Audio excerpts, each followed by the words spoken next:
Welcome to the Standing in This Place podcast. I'm Rachel Carter and I'm the artist behind this project, supported by National Lottery project grants through Arts Council England. I'm going to be telling the historic tale of the intertwining of the lives of women working in the textile mills of the industrial Midlands and the enslaved women working the cotton fields in America. This first episode was recorded a couple of weeks ago in April, where I joined presenter Verity Cowley on the BBC Radio Nottingham afternoon show.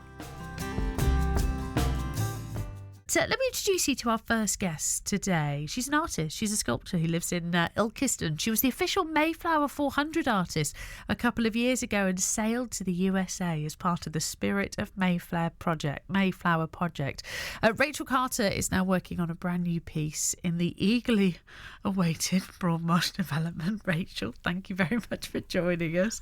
I think the less we say about what's happening with the Broadmarsh at this stage, probably the better. But I'm delighted that you're here, and how fascinating that you've been part of the Mayflower project as well. Tell me a little bit about your involvement then with that. Yeah, thanks for having me. It started with a conversation with this fabulous lady called Dr. Anna Scott, and you may have seen a children's book about the Mayflower story. And I started getting involved and was looking at my own ancestors who had zigzagged all over the Midlands, but not actually left. And it made me think about today's immigration and migration, forced migration, and people fleeing or people leaving their homelands feeling that they've got no choice, and what that must have been like for them 400 years ago and today. And that kind of led me to think, well, as an artist, I'm absorbing all of these different elements, history and facts and some unknown, and how can I portray that unless I experience it myself? So I told my family I was going to board a working freight ship and cross the Atlantic Ocean, following in the footsteps of the Pilgrims. Wow. What was that like? Very rough. Extremely rough crossing. I found I've got fantastic sea legs. Okay, that's good. Yeah. That's good. As in you weren't toppling over or anything like that? No. I didn't get sick like a lot of other people. Wow. I mean, even some of the sea cadets were throwing up. It was that rough. But I did suffer from land sickness when I got to Canada. And that's where your body still feels that you're at sea, and it's trying to counteract that movement, but you're actually standing still. So instead, you just feel sick and dizzy. How long did it take then to cross over? I was on board for about 10 days, but the crossing was only 7 because we were just sat in port in Liverpool for a few days because there was delays. But it was 7 days of very rough weather, and then one nice day at the end where the clouds suddenly parted and we had blue sky and sun. And is that, I suppose, beforehand, that's what you thought it might be like for the whole time, and then you got met with this kind of, goodness me. Well, what an experience. How fantastic that is. I was flicking through your Instagram page earlier on, just being kind of I spent a long time watching a video of you threading a pear, and I should say a giant pear, pear sculpture. But do you want to explain your work? I feel you're better at doing this than perhaps I will be. I'll make a kind of candid attempt at it. Well, I'm kind of following in the footsteps of my ancestors, so 350 years of industrial ancestors, and like them, I'm fascinated by textures that I can create by hand. So it could be weaving, knotting, braiding, any texture. I'm interested in it, and then how I can apply that onto the surface of a sculpture. And that's visible in all of my work, whether it's a figurative piece or a non-figurative piece, whether it's a fluid form for the landscape or something for the home. Everything includes texture in some way or form and the touch of the human hand. Okay, so this giant pear then, it is giant. It's an enormous pear, isn't it? I was going to say 3 foot, but 5 foot is the size. And it was really captivating watching you thread. Now, was it wire you were threading through it to kind of create this almost knot effect that formed the shape of the pear? Yeah, it's actually crochet, but on a giant form. Oh, was it? Is that what you were doing? You were crocheting it? Yeah. Oh my goodness. Massive crochet. So I start off with finger crochet, and I was using eco fibre, but 4 strands at the same time. And instead of a giant crochet hook, I used my hand to pull the loops. And then to finish off, I do just thread in and out just to tighten little bits of it up. And I like when I'm going out and about throughout the summer with outdoor exhibitions to have like a statement piece, and then lots of ways for people to get involved with kits and have a try at home and make a smaller version. So I'm preparing for a show that's coming up in 2 weeks at Belper, the Belper Arts Trail, and the pear will be the centrepiece alongside lots of my kits. It's interesting what you said about texture, because immediately, even just watching that video, I wanted to touch it. I wanted to know what it feels like. Is that do you let people touch your work? Oh yes. Yeah, that's part of it, is it? Yeah. Yeah. I've always wanted to touch stuff. Even from a small child, I was always fiddling with things or digging up bits of pottery out the garden. I've just been fascinated with touching. I get told off a lot when I go into museums and art galleries because you just get so engaged with something, whether it's a part of history or a piece of art or a sculpture. I feel so engaged with it, and touch is such an important sense. So if people want to touch, I tell them, feel free, enjoy that different sense of the work.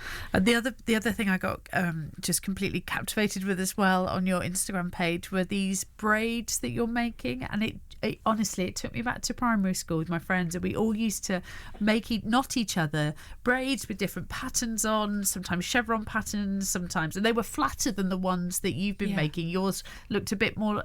Is it like a French? What was it called? It's called fill gap braiding. Is that what it's called? Yeah. Fill gap braiding. And they're just beautiful and just multicolours. It's lovely. It's lovely to see that. Is it children that do it? Or is it? No, this is for adults. Is it? Yeah. Oh, brilliant. And that's one of the things I wanted to talk to your listeners about today. So I'm starting this new project called Standing in This Place.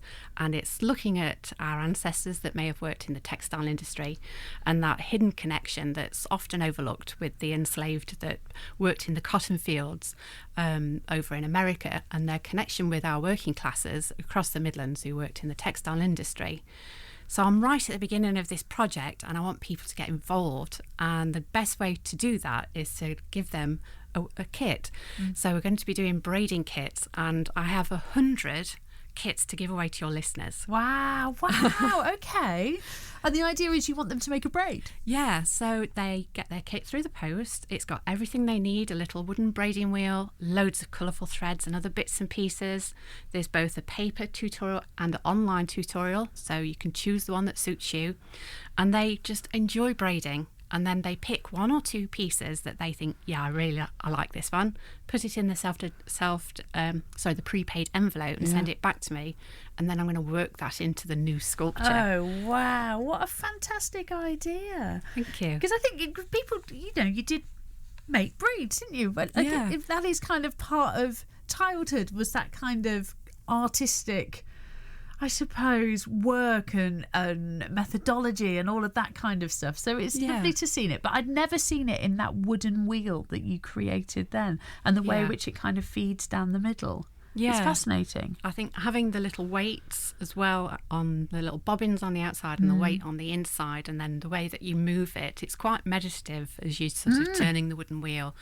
So you basically have 8 gaps around the outside of a wheel, but you only fill 7 of them with your threads.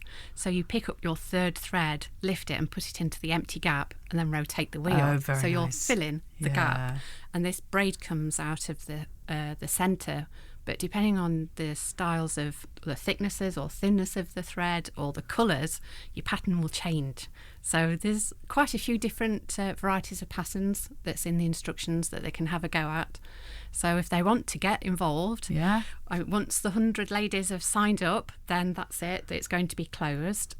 So if you've got an NG postcode, then you're free to apply. So pop on my website, which is rachelcarter.co.uk, and then look at the project Standing in This Place and click Braiding Kits. Very simple form just to tell us your name and address, where to send the kit, and that's it. And then they'll receive their kit in the post. So if you're a lady out there with an NG postcode who wants to get braiding and have their work as part of this new sculpture, then do have a look and sign up. Why women? I think for me, researching my ancestry, working class history is hard to find, and then women are even harder. And I've always been fascinated trying to unpick a bit more of that history. So to show that in the sculpture, that when you look at the Industrial Revolution, how it affected the Midlands, but then its connection with the enslaved on the other side of the world, you know, a lot of those workforces were women. You see women entering the factory system en masse during the Industrial Revolution. And I've even got this newspaper cutting from, I think it's 1781, wanting women to come and join this cotton factory. And they're specifically asking for women and children. And I found my own ancestor moving from a rural location to a city centre so that 4 of the children aged between 12 and 16 could go and work in the cotton mill. Wow. And it's just following their journeys, and then the unknown connection with the enslaved and the enslaved labour force over in America. You know, that connection of the two that's bound together just fascinates me. And so it's important that we represent the contributions of women within sculpture too. Stay there for me. I've got plenty more questions to ask you. Listening to Rachel Carter. She is a sculptor. She's an artist, talking a bit about her work. We'll hear more from Rachel after this. You're here at the moment with Rachel Carter. We were talking about Rachel's work. She's a sculptor, she's an artist from Nottinghamshire. And Rachel, right at the beginning, I mentioned that some of your work is going to be involved with the Broadmarsh, which, you know, when you look at the Broadmarsh now, it's in the state that it's in, the finished product does feel very far away. But it's interesting that already they're starting to think about sculpture types of work. What are you doing? What's kind of in the pipeline for you? Well, I think with projects, particularly ones that are so rooted in history, it takes a long time to develop. And I've already spent 2 years working on this project. Oh, wow. Okay. So I'm already 2 years in before it's even gone public. And so for me, again, looking back at working class history, immigration, migration, about our links with the textile industry, if you look at Broadmarsh historically, Broadmarsh and Narrowmarsh, the huge percentage of women that was there were in the textile industry and living side by side with immigrants, with paupers.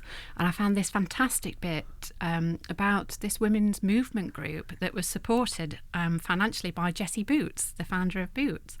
And it was their job that they thought that they should improve the lives of women of Broadmarsh and Narrowmarsh. And they had this sort of sisterhood, which I thought was just fantastic. So for me, when I'm starting a sculptural project, no matter where it is, I love to delve into that history and finding bits about that, like this women's movement in Broadmarsh that I had no idea about. It helps to root something to a place, which is why I called the project Standing in This Place. Okay. Because when I walk around the city of Nottingham, I can stand in places where my ancestors were. There's very little left of them because they were working class and most of their homes have long been demolished. But I can go and stand at Weekday Cross and know that a 19-year-old lace maker in the 1800s was arrested on a Friday night for drunk and disorderly. She'd had too much to drink. And some things don't change, do they, over 200 years? Yeah. But then there's other areas, like I can go and stand in Victoria Centre and know where another ancestor lived when it was once a slum, which was then demolished to make way for the railway, and then that was demolished to make way for the shopping centre. So I think history is just there for the unpicking, and you wouldn't think about that kind of part of history when you look at Broadmarsh now. You know, that you think shopping centre, but before shopping centre it was this huge area of Nottingham that housed a lot of people living very close together, and their history that, you know, and their lives that was entangled together, you know, is just, it's so interesting to me to find these little bits and pieces of history. I mean, you do touch on something then, actually, when you think about the past, when it comes to those areas of Nottinghamshire, often you're right. You do think about its present, but you kind of think about its physical past. You think about the buildings that were there, maybe, but you don't necessarily think about the individuals or the families or anything of that description. But of course, there were loads of them. Of course, yeah. So how's it gonna? What form is it going to take? Have you figured that bit out yet? I have. Are you allowed to tell us? Yeah. So I knew the sculpture was going to be figurative. Yeah. And I knew it was going to represent women, working class cotton workers, and the enslaved working in the cotton field.